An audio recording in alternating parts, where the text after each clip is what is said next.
Hi guys, मेरा नाम है विजय। गाइस, आज का जो वीडियो है ना वो काफ़ी ज़्यादा इंटरेस्टिंग होने वाला है। मैं इसलिए आपसे रिक्वेस्ट करना चाहूँगा कि आप जो है वीडियो को पूरा देखना, जिससे कि आपके सारे डाउट क्लियर हो जाए कि आपको Redmi का Note 11T बाय करना चाहिए या फिर जो है Redmi का Note 10 Pro बाय करना चाहिए। गाइस, फाइनली अवेलेबल है मेरे पास Redmi का Note 11T और वर्सेस कंपटीशन के लिए हम यहाँ पे कंपैरिजन करने वाले हैं Redmi के Note 10 Pro के साथ में।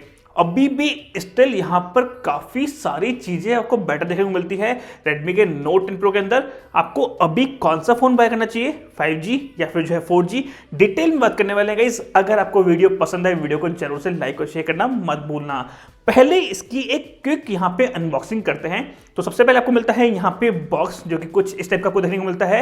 एंड यहाँ पे इसको अनबॉक्स करते ही मिलता है यहाँ पे सबसे पहले एक छोटा सा यहाँ पे और बॉक्स, जिसके अंदर अवेलेबल है यूजर मैनुअल गाइड और सिलिकॉन केस आपको जो है देखने को मिल जाएगा। और इसके अलावा उसी के नीचे आपको मिलता है यहाँ पे फोन, जो कि अवेलेबल है हमारे पास। काफी इंटरेस्टिंग कलर है, यहाँ पे नीचे से शाइन करता हुआ कलर है और ऊपर जो है थोड़ा सा लाइट ब्लू है। यहाँ पे लुक वाइज जो है इस फोन का काफी ज्यादा प्यारा लग रहा है। आप मुझे कमेंट करके बताना कि आपको जो है कैसा लुक लग रहा है, जरूर से आप मुझे कमेंट करके बता देना। और उसके नीचे हम देखते हैं तो यहाँ पे क्या क्या अवेलेबल है, एक चार्जिंग केबल और जो है अडेप्टर अवेलेबल है। अगर हम आउटपुट की बात करते हैं तो वो है यहाँ पे 9 वोल्ट 3 एम्पीयर के साथ में और 12 वोल्ट एंड 2.25 एम्पीयर के साथ में। काफी मतलब अच्छा है, फास्ट चार्जिंग सपोर्ट आपको जो है देखने को मिलता है। And type C data cable आपको जो है देखने को मिल जाती है। बॉक्स को रखते हैं साइड में और करते हैं कंपैरिजन यहाँ पे Redmi के Note 10 Pro के साथ में, और डिटेल कंपैरिजन करने वाले हैं गाइस। अगर आपका कंफ्यूजन है ना इन दोनों ही फोन के बीच में, तो इस वीडियो में आपके जो है सभी डाउट क्लियर होने वाले हैं। तो गाइस, सबसे पहले बात करते हैं इन दोनों ही फोन की डिजाइन एंड बिल्ड क्वालिटी के बारे में। ये है Redmi का Note 11T, काफी अच्छा लुक लग रहा है यहाँ पे। लेकिन अगर हम कंपेयर करते हैं Redmi के Note 10 Pro से, तो इसका भी लुक जो है कोई खराब नहीं है। तो यहाँ पे लुक वाइज अपनी अपनी चॉइस हो सकती है। यहाँ पे Redmi Note 11T बाद में लॉन्च जो है, तो इसका जो कैमरा मॉड्यूल है वो काफी इंटरेस्टिंग है, काफी अच्छा लग रहा है। एंड यहाँ पे जो है ब्लैक पूरा दिया हुआ है कैमरा मॉड्यूल, तो काफी लुक वाइज में काफी प्यारा लग रहा है। एंड इस कलर कॉम्बिनेशन के साथ में जो है इसका लुक जो है और भी बढ़ जाता है। और वहीं अगर हम बात करते हैं ड्यूरेबिलिटी के साथ में, तो कॉर्निंग गोरिल्ला ग्लास 5 का प्रोटेक्शन आपको जो है देखने को मिलता है यहाँ पे Redmi के Note 10 Pro के अंदर। काफी इंटरेस्टिंग एंड यहाँ पे सेफ है। अगर मैं बात करता हूँ यहाँ पे फ्रंट साइड की, तो आपको मिलता है कॉर्निंग गोरिल्ला ग्लास 5 का सेम Redmi Note 10 Pro के अंदर। लेकिन अगर मैं Redmi Note 11T की बात करता हूँ, तो आपको मिलता है यहाँ पे कॉर्निंग गोरिल्ला ग्लास 3 का प्रोटेक्शन। मतलब आपको प्रोटेक्शन के मामले में Redmi Note 10 Pro जो है एडवांस आपको पॉइंट देखने को मिलता है कॉर्निंग गोरिल्ला ग्लास 5 के साथ में। और वहीं अगर मैं बात करता हूँ फ्रंट डिजाइन की, तो दोनों ही फोन का जो फ्रंट डिजाइन है वो लगभग सिमिलर है। मतलब आपको यहाँ पे जो है कोई पता ही नहीं चलेगा कि यार फ्रंट डिजाइन में मतलब पंच होल स्क्रीन मिड में दिया हुआ है। लेकिन आपको यहाँ पे डिस्प्ले क्वालिटी में जो है फर्क आपको डेफिनेटली मिलेगा, क्योंकि आपको मिलता है Redmi Note 10 Pro के अंदर सुपर एमोलेड डिस्प्ले, 120 हर्ट्ज का फास्ट स्क्रीन रिफ्रेश रेट। अगर मैं वहीं कंपेयर करता हूँ Redmi के Note 11T के साथ में, तो यहाँ मिलता है आपको IPS पैनल, लेकिन 90 हर्ट्ज का डिस्प्ले है। वहाँ पे आपको मिलता है फुल HD प्लस रेजोल्यूशन। तो गाइस, फर्क आपने देखा, यहाँ पे IPS भी है और 90 हर्ट्ज भी है। मतलब दोनों में ही आपको कॉम्प्रोमाइज करने के लिए मिलेगा। मतलब एक तो डिस्प्ले में कॉम्प्रोमाइज और दूसरा जो है 90 हर्ट्ज का जो है फास्ट स्क्रीन रिफ्रेश रेट आपको देखने को मिलता है। तो इन दोनों ही चीज़ों में कॉम्प्रोमाइज मिलता है Redmi के Note 11T के अंदर। जबकि Redmi Note 10 Pro की बात करता हूँ, इस फोन को थोड़ा टाइम हो चुका है लॉन्च हुए, फिर भी आपको यहाँ पे सुपर एमोलेड एंड 120 हर्ट्ज का फास्ट स्क्रीन रिफ्रेश रेट आपको देखने को मिलता है।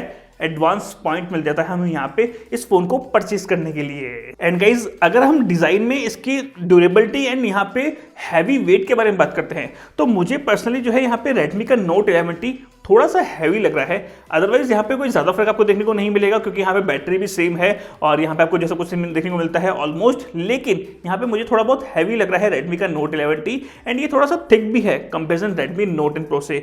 यहाँ पे साइड माउंट फिंगरप्रिंट सेंसर जो दिया हुआ है, वहाँ पे थोड़े से आप देख सकते हैं कि थोड़ा सा ब्रॉड है फोन। वहीं अगर कंपेयर करते हैं Redmi Note 10 Pro से, तो यहाँ पे आपको जो है स्लिम और एक अच्छा डिवाइस देखने को मिलता है। मतलब एक कॉम्पैक्ट के साथ में अच्छा डिवाइस है। वहीं स्क्रीन साइज की बात करते हैं, तो दोनों ही फोन का जो स्क्रीन साइज है ना वो ऑलमोस्ट सिमिलर है। 6.6 इंच और 6.67 इंच लगभग सेम है। मतलब 0.07 का फर्क है। हम इसको लगभग सेम ही बोल सकते हैं। लेकिन गाइस, अगर मैं बात करता हूं इन दोनों ही फोन के परफॉर्मेंस के बारे में, तो यही मेजर पॉइंट है और यही इन दोनों फोन को अलग करता है। उसका रीजन क्या है? ये है 5G फोन, क्योंकि इसमें जो चिपसेट यूज किया गया ना वो है मीडियाटेक का Dimensity 810। जरूर से नया चिपसेट है, यहाँ पे परफॉर्मेंस हम अभी चेक करेंगे, गेम खेलेंगे और बताएंगे कि यार यहाँ पे जो है कितना फर्क आपको देखने को मिलता है। यहाँ पे चिपसेट यूज किया गया है वो है स्नैपड्रैगन 732G, जिसको हम यूज कर चुके हैं, काफी टाइम से यूज करते हुए काफी सारे फोन को यहाँ पे कंपेरिजन भी हमने किया है, सभी वीडियोस आपको हमारे चैनल में मिल जाएंगी। लेकिन अगर हम इन दोनों ही फोन में गेमिंग परफॉर्मेंस के बारे में बात करते हैं तो यहाँ पे कोई ज्यादा फर्क आपको देखने को नहीं मिलता है, लगभग आपको यहाँ पे सेम परफॉर्मेंस ही देखने को मिल रहा है। ये आप देख रहे हैं जो कि मैं प्ले कर रहा हूँ Redmi के Note 10 Pro के अंदर, और यहाँ पे अभी फोन को चेंज करते हैं और ये मैं प्ले कर रहा हूँ यहाँ पे Redmi के Note 11T के अंदर। अगर हम यहाँ पे जीपीयू की बात करते हैं तो मिलता है मालिका G57 Redmi के Note 11T के अंदर, जहाँ पे चिपसेट यूज किया गया है Dimensity 810 जो कि 5G टेक्नोलॉजी में जो है बेस्ड है। परफॉर्मेंस अच्छा आपको देखने को मिलता है। वहीं मैं बात करता हूँ स्नैपड्रैगन 732G, जहां पे यूज किया गया है Redmi के Note 10 Pro के अंदर Adreno 618 का जीपीयू। परफॉर्मेंस में कोई ज्यादा आपको मेजर फर्क देखने को नहीं मिलता है, लेकिन जो मेजर फर्क है ना वो ये है 5G कैटेगरी के साथ में, मतलब ये जो है 5G है और ये है 4G। सिर्फ और सिर्फ इसी का ही एक बहाना है जिसमें प्राइस बढ़ गया है और कॉम्प्रोमाइज करने पड़ रहे हैं बहुत सारी जगह, जैसे कि डिस्प्ले, बिल्ड क्वालिटी एंड यहाँ पे है थिकनेस, वेट, बहुत सारी जगह आपको जो है कॉम्प्रोमाइज करने पड़ रहे हैं। और गाइज अगर हम बात करते हैं इन दोनों ही फोन के कैमरा परफॉर्मेंस के बारे में, ये आप देख रहे हैं Redmi का Note 11T। कैमरा मॉड्यूल तो काफ़ी बड़ा बनाया गया है, ऐसा लग रहा है कि यहाँ पे 4-5 कैमरे जो है लगाए गए हैं, लेकिन एक्चुअलिटी में आपको यहाँ पे सिर्फ ड्यूअल कैमरा ही देखने को मिलता है, जहाँ पे प्राइमरी कैमरा है 50 MP के साथ में एंड जो सेकेंडरी कैमरा है वो है ultra wide angle image capture करने के लिए। लेकिन इसका जो कैमरा मॉड्यूल है वो थोड़ा छोटा है, लेकिन आपको मिलता है यहाँ पे क्वाड कैमरा सेटअप, जहाँ पर प्राइमरी कैमरा है 64 MP के साथ में। दोनों ही आप यहाँ पे फोन की इमेजेस आप देख रहे हैं। आप मुझे बताना कि आपको जो है कौन से फोन की इमेजेस बेटर लगी, आप मुझे कमेंट सेक्शन में कमेंट करके जरूर से बताना।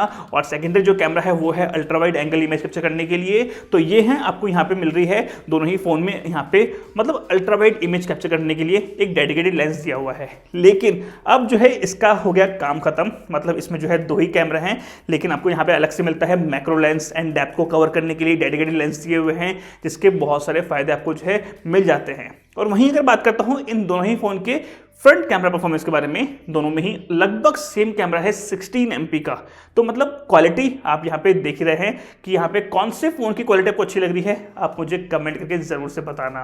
और गाइज अगर हम बात करते हैं इन दोनों ही फोन की बैटरी परफॉर्मेंस के बारे में, तो इन दोनों की फोन की जो बैटरी है ना वो भी लगभग सेम है, 5000 mAh की बैटरी है, इसमें है 5020 mAh की बैटरी, इसमें है 5000 mAh की बैटरी, सेम है, मतलब कोई पता भी नहीं चलेगा कि आपको यहाँ पे जो है कितना फर्क आपको देखने को मिल रहा है, लगभग सेम बैटरी है। लेकिन अगर बैटरी परफॉर्मेंस के बारे में बात करता हूं ना तो Redmi Note 10 Pro की जो बैटरी परफॉर्मेंस है वो आपको ज्यादा मिलेगा।